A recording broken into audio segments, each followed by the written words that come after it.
Hello everybody and welcome back to Slow Your Roll. I'm Cody and today's video is going to be a solo vid with just me, but we're going to be doing DC20. I'm going to show you how to run DC20 in a way that's so easy a baby caveman idiot could do it.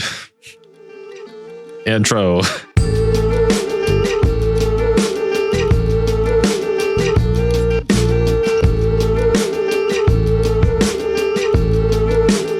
So, many of you that watch this channel are fans of DC20. Maybe the thumbnail got you, whatever. But DC20 is a phenomenal game. It's huge. We like this game a lot. It's very fun. It's maybe the most customizable TTRPG that I've ever played or come across. If you know 5e, you're kind of familiar with some of the basics of it. But one specific thing about DC20, and listen, no one at all likes DC20 more than me. That's definitely not true. Someone does, but I like the game a lot. And sometimes it can just be complex or complicated or convoluted, and it can be kind of rough. It can be actually like frustrating because it's a bit of a crunchy game. Sometimes you don't really want to be playing a crunchy game, but DC20 can be that way sometimes. I love the system for that. Our players love the system for that. But the fact is, sometimes it can be more than you'd like. So I actually put together a little bit of an alternate rule system for the game that works seamlessly with other people playing the game with the normal rules. So it's something that could be given to new players that have no idea how to play TTRPGs. I've even made a little bit of a quick character sheet for this new rule set that I'll leave in the description below, if I can figure that out. But yeah, basically, this is the point. This is the whole thing, right? One of the most complicated things about DC20 is that the character sheet gets loaded up with stuff. You've got ancestry traits and abilities that affect important aspects of your character that take up room on the sheet. You've got definitely important class features that are often kind of wordy, even if they're trying not to be. Also taking up room on the sheet. It's just a lot to look at. The sheet can get real busy really quick with that stuff. Weapons, weapon properties, the effects that your weapons can land or capitalize on. Capitalize? Why did I do that? That was gross. And there's a lot of other things like that. A lot of things that just fill the sheet, make it very complicated. There is specifically a 4-sheet character sheet out there on the Discord for DC20. That's somewhat popular just to make sure you've got room to put all your stuff there. And it can be complicated. A lot of the excellence of the game comes in the customization that is allowed by these complicated things, but it's a lot for a new player or someone that's just trying to step in for a one-shot or something like that. It's a lot to do. So our group has been playing Shadowdark a lot recently as well. Had a few opportunities to review some new things with Shadowdark and all that. So if you haven't played Shadowdark is basically D&D 5th edition, but 20% of the rules. Like most of the game is stripped back hugely with systems that allow for very streamlined and narrative quick play, a lot more creativity at the table, almost like mandatorily. Is that a word? But one of the nice things about Shadowdark specifically is they took the whole thing with 5e where you have an action, a reaction, a bonus action sometimes, all that stuff. They took that and just said, no, you just have one action. That's all you get. You get one action, and it can be vague intentionally. The rules are set up for it to be a vague, crazy action that's not on your character sheet if you want it to be. And Kelsey, the developer of the game, writes specifically in the PDF that even if there are a few minor things that you want to do that you feel like might not amount to a whole action, you can kind of just streamline those and include them in the action. And if it's something really crazy, just resolve it, set a DC and resolve it with a skill check or something like that and call it a day. It's meant to be very streamlined, very fast, very creative. So I thought, what if you can apply this same concept to DC20? In this specific concept, I'm going to read you the rules that I basically made for this system because it's incredibly simple. It's a 1-page deal. It's actually included on the character sheet that I made. So as long as I can get that figured out, that'll be helpful. But if not, maybe I'll just show it on the screen. I'm going to go through this assuming that you already have a general concept of the rules for DC20.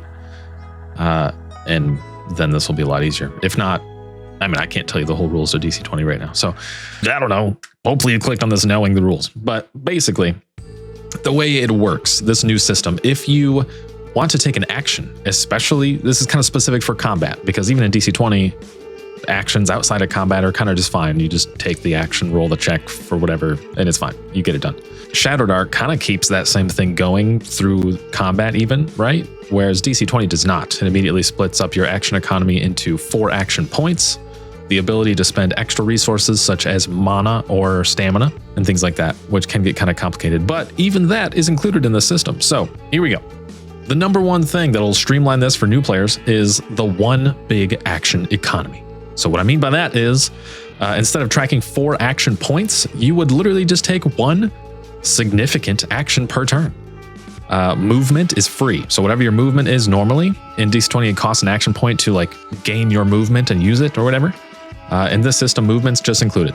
Doesn't cost an action point. There are no action points in the system realistically. Movement is free. You can move up to your speed once per turn without spending your action. The next thing to consider would be impactful attacks. You want to make sure that even basic attacks, if they hit, and that's what the player says they want to do, I want to attack this person. Make sure that even their basic attacks, their single action attacks or whatever, just make sure they hit harder. Typically maybe even around like 4 to 5 as a base damage. And then you could still include if they roll 5 over that, they do even more damage on top of that, like the 1 that would be added for every 5 clearing the check. There will be something even more important with this when it comes to using spells or extra resources like mana and stamina later, but we'll get there when we get there, okay? The next big things is that you remove all the skills. Kind of crazy. This one's straight up stolen from Shadowdark as well. In Shadowdark, you have your attributes. In Shadowdark, it's actually 6 attributes, the same ones that are in D&D. But in DC20, I actually really like the 4 attributes plus Prime. I think that's amazing and something that should stick around. So in this instance, you would keep your 4 attributes: Might, Agility, Charisma, Intelligence, and then Prime as well, which is worth remembering. So instead of individual skills such as athletics, acrobatics, moving down the list all the way down to the knowledge skills and stuff like that, you would be calling for individual attribute checks when it comes time. This makes it much more streamlined and easier for the player, especially if they're new. Obviously that's the whole concept of this thing, really, is keeping things streamlined and simple. So you would do exactly that. We would call for an attribute check instead. Someone says, I want to try to pick this lock, but they aren't necessarily proficient with lock picking or whatever. Just ask for an agility check or maybe even an intelligence check, whatever you think might work better narratively at the time or what the player leans into. Now, here's the specific and special thing with this. In DC20, you may know, even at level 1, your highest attribute is only going to be 3, which isn't that high. And you can especially get like skills in DC20 to be better. You have better mastery of them, so you have an even higher bonus. So you might have a 3 and then actually a +2, or if you really spec into it, a +4, and then you're rolling like a +7. That's crazy. But since there's no skills, in this instance, you'd keep the 4 attributes and you would give 2 of them a little star or a little special thing. And basically any attribute checks rolled with that attribute are made with advantage. This is to take the place of the concept of rolling for individual skills and bonuses that you might have for that. Instead, you might say, well, I got a 3 in might, I'm super strong, a 2 in agility, and then 0 for the rest for intelligence and charisma. And you say, man, I really want to be kind of smart though. I want to have better skills, but I've already got decent numbers there. So let's make my my special attributes, the advantage attributes, agility and intelligence. And then when you roll with those checks, anytime that you're called to roll with those checks, you will roll them with advantage, which still adds a bit of chance and like excitement in that sense, but you're obviously still better than just the plus that you're getting there. Maybe even overcoming natural 1s and gaining a benefit to natural 20s, whatever. The concept is it's way simple. It's way simple. It makes up for the bonuses you might have in those specific skills under those attributes, but keeping things super streamlined still. I would not allow advantage with Prime. That's not something that I would let happen in this instance. Prime should just be its flat bonus that it would normally be with the highest attribute, or maybe even just a +3 by default, increasing as your level's Prime cap increases also. Saves are the same way. There are no difference between saves and checks in this system. It's literally make an agility save is the same as an agility check. If you got advantage with agility, then it works for saves too. It's all good. The next thing, vitals. When you're making your character, just keep this one simple too. This one's actually going to benefit this player a little bit too. It's going to give them a little bit more of a boost than what the default might give. It kind of assumes they take some of the things that might give you more HP if you were to do a deep dive of character creation. But basically, for HP in this system, the HP is 10 plus your level. That's it. 10 plus your level. If you're level 1, you're starting with 11 HP. Pretty solid. That might seem kind of like a lot, but the defenses may not actually be as good in this sense as well. So this is the difference with the defenses. Defense is 12 plus combat mastery. And I say defense as a wide scope there because it's just defense. In this system, there'd be no physical defense. There'd be no precision defense. There'd be no precision defense or area defense. There's just defense or defense. And then you also have resources. Your resources specifically, you will have a small pool of mana or stamina or both, depending on what you decide when you make your character with this. Again, we'll come back to that in just a moment. Classes. Classes are narrative. This one's crazy, okay? You could give someone the general idea of what an actual class does in DC20 and let them roll with the concept, but no actual features. Or you could just say, hey, pick your favorite character from a fantasy thing, make whatever character concept you want, make your class, make the thing that you're special about. Are you an airbender? Straight up? I mean, that's cool. Let's do it, whatever. Are you a chef and you make volatile meals to throw at your enemies? It doesn't matter. Like, literally just pick whatever the player wants and let them run with it. You can have confidence knowing that if they propose some crazy check with this crazy class, that if it is extremely powerful and you know that it is, just set the DC to be higher and it'll be okay. It'll be okay. Stretch yourself. Let yourself be creatively free. The fact is, DC20 characters are already feeling very heroic as is, even at like the early levels. Level 1, you can make an incredibly heroic feeling character in DC20. Whatever your players are going to come up with, just let them do it. Set the DC accordingly. Let them roll the dice. Let the story be told. A lot of the times this will be aimed at new players anyway, and if they feel awesome because they do something awesome, that's great. They're going to want to come back and play some more, and that's phenomenal. That's a good thing. Let the other players at the table know what's going on. Encourage this person to play more because it's fun. It feels good to be good. Little side note, I'm not saying throw every challenge away, but I think you get where I'm going with all this. But yeah, you could give them any vague concept. You could just say you're a master archer, you're a brawler, you're a pyromancer specifically. Like I said, an airbender. Literally whatever class concept, that's enough. That's their class. Write it down. If they do something that perfectly relates to the type of class that they are, like they suggest some really creative action or spell or something crazy related to what their class is, if it's awesome and makes sense, give them advantage on it or just make it a prime check because that's one that they're going to be decent with already. This one's kind of crazy. Freeform, magic, and abilities. This kind of goes back to what I was just talking about with the action-specific creative actions they might take. There are no spell slots. There are no spells known in your spell book. There's no spell book if they don't want. There's nothing like that. They're going to describe what they want to do based on their concept, their class concept, or whatever they want to try to do. And you will set a DC accordingly. You'll have them roll against the DC. The game moves on, baby. Someone says, I want to freeze the ground. There's not a spell that does that. And even if there is, they don't have to know that. It's pretty obvious. I want the enemies to be slipping all over, unable to stand up and act accordingly. I want to freeze the ground. That's pretty cool. You're going to run with that as is. If they're a wizard or some sort of ice caster or whatever, just make it a prime check or an attack check and let them roll that baby at a reasonable DC.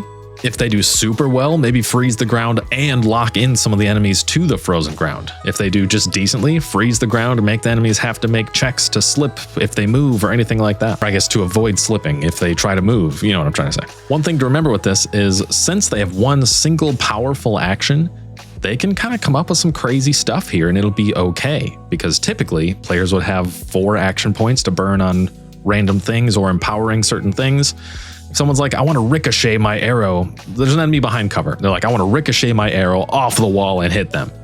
That's like crazy. to who knows how many action points that would take. Realistically, it'd be like you have to move to see them and then you shoot, but they might still have half cover. So use another action point to give it advantage, whatever. You're going to burn your 4 action points to accomplish that anyway. This is just way streamlined, way creative. I want to ricochet my arrow off the wall and then hit them behind cover. Let them make a check. If they hit, let them do 4 or 5 damage. It'll be okay. It'll be okay. Here's the last very important thing. If you are, if a player suggests doing a specific thing and they're like, this thing is going to be crazy. The person wants to completely encase someone in ice and suffocate them. It's like, what? That's insane. And you know it's going to be really powerful. Make the DC high. Make it a 20. Make it incredibly difficult. Because one thing we still are finally coming back to, but we've glanced over so far, is resources. Yes, mana, stamina points. Here we go.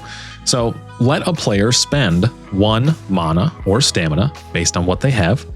The way that would work, if they're a caster, they decide their class concept is going to be a caster. They get 5 mana points.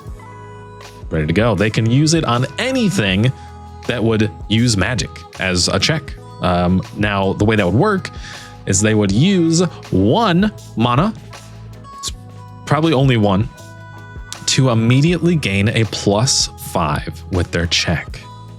I know what you're thinking. That's kind of crazy, but it's kind of awesome because if it's a damage dealing thing, it automatically adds 1 damage to their check. +5 if they hit, automatically 1 extra damage. So that's really good. It's guaranteed that mana is doing more damage with their check. That's cool. It guarantees that if they're trying to do something kind of complex, it would normally take mana in the game to do more advanced spells or spells at all that aren't just like cantrips, right? It takes mana. So let them burn 1 mana to get an extra +5 to their check. That's going to bump them way up, going to make them more likely to succeed and able, then you're able to naturally set DCs. If something that they say is really hard, make it a 22 DC and let them know that before they roll. And then you can say, but you can spend mana on this and automatically get a +5. Stamina points would work the same thing. If they aren't a caster, they decide they're going to make a full-blown fighter, brawler character, or whatever, they would get 5 stamina points and no mana points instead. So then when they try the whole thing where they're like, I want to ricochet an arrow off the wall to hit this person behind cover, make the DC a 18 to 20, 25 even? No, that's too much, but something like that. And then let them know, remind them, I know the DC is high, but you can spend 1 stamina point on this to automatically get a +5 to your check on top of your other bonuses. So that would work the same way.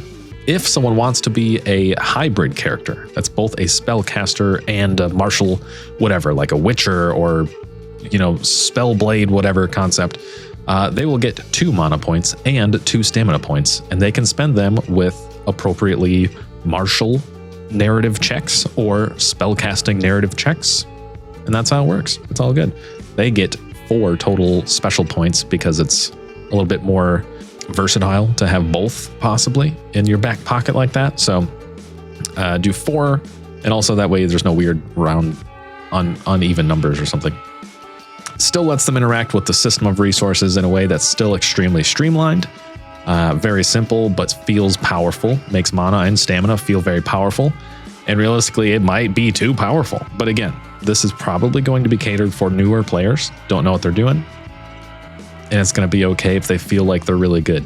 Okay? It's gonna be okay. They're going to feel like a hero and everyone's going to love them. Everyone at the table, don't be toxic. Love this, you know? Encourage them in being awesome at the table. It's great. Hope you come back to play again.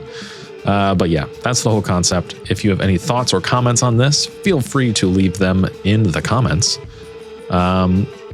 And yeah, again, I'm going to try to get the character sheet. It's a little digital character sheet thing that I think works on Chrome. It might work on any browser and even mobile, hopefully, if I can figure that out.